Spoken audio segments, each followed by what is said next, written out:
Audio visual books by Aparna চ্যানেলে আজ আপনাদের পড়ে শোনাব জাতকের গল্প আত্মত্যাগ।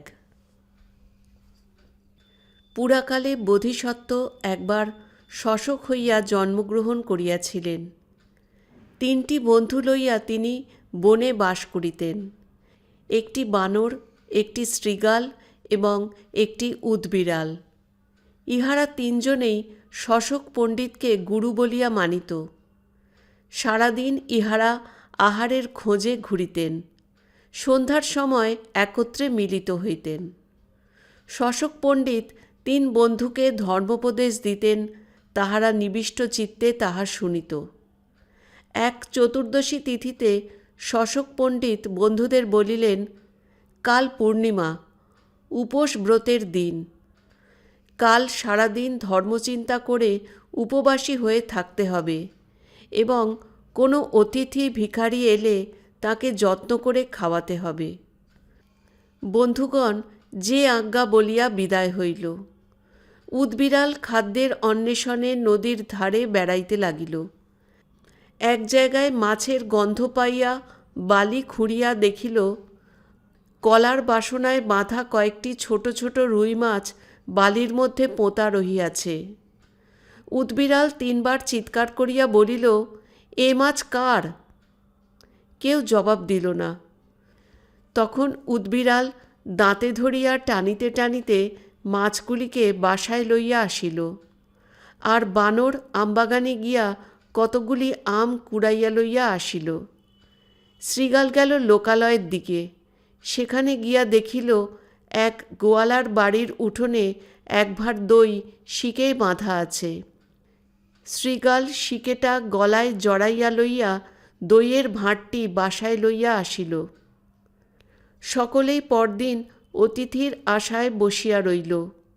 সন্ধ্যা হইয়া আসিল, কোনো অতিথির দেখা নাই। শশক পণ্ডিতের কোনো জোগাড়ই নাই। তিনি ভাবিতে লাগিলেন, অতিথি আসিলে তিনি কি দিয়া তাহাকে তুষ্ট করিবেন। অতিথি যদি তৃণভোজী না হয়, তাহা হইলে কি উপায় হইবে। ভাবিয়া তিনি ঠিক করিলেন, ভাবনা কি, তাহার নিজের এই দেহই তো রহিয়াছে। শশকের মাংস বেশ সুখাদ্য। এই মাংস দিয়াই অতিথির সেবা করিবে।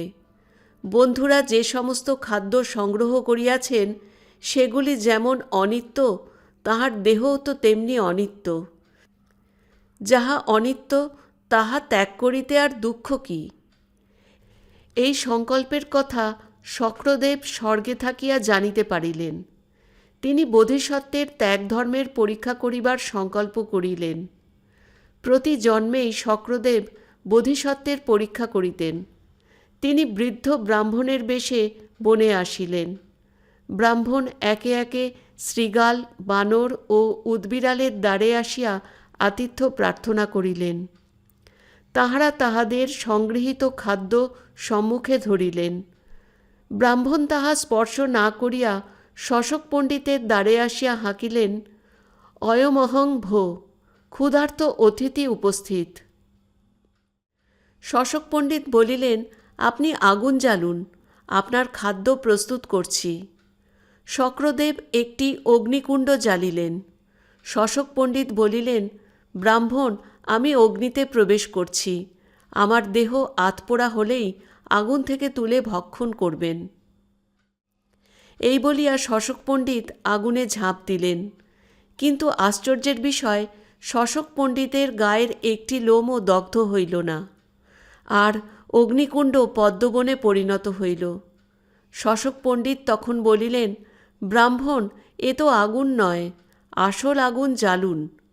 শক্রদেব তখন বলিলেন, আমি ব্রাহ্মণ নই, আমি শক্র। তোমার ত্যাগ ধর্ম পরীক্ষার জন্য আমি এসেছিলাম। আমি ভেবেছিলাম তুমি মনে মনে দেহদানের সংকল্প করেছ বটে, কিন্তু জ্বলন্ত আগুন দেখলে সংকল্প স্থির থাকবে না। ধন্য তোমার আত্মত্যাগ, জগতে এর তুলনা নেই। তোমার এই আত্মত্যাগকে জগতে অক্ষয় আর চির সমুজ্জ্বল করে রাখবার জন্য এই পূর্ণিমার চন্দ্রমণ্ডলে তোমার চিহ্ন অঙ্কিত করে দিলাম। আজ হতে চন্দ্র শশধর নাম ধারণ করে তোমার ত্যাগের মহিমা জগতে প্রচার করবে। তোমার এই ত্যাগের আদর্শ কল্পনান্ত স্থায়ী হোক। এই বলিয়া শক্রদেব শশক পণ্ডিতকে প্রণাম করিয়া বিদায় লইলেন। জাতকের গল্প আত্মত্যাগ এখানেই শেষ হলো। ভালো লাগলে বন্ধুরা একটা লাইক করবেন, কমেন্টস করে জানাবেন কেমন লাগলো গল্পটি, শেয়ার করবেন আর সাবস্ক্রাইব করতে ভুলবেন না। ধন্যবাদ।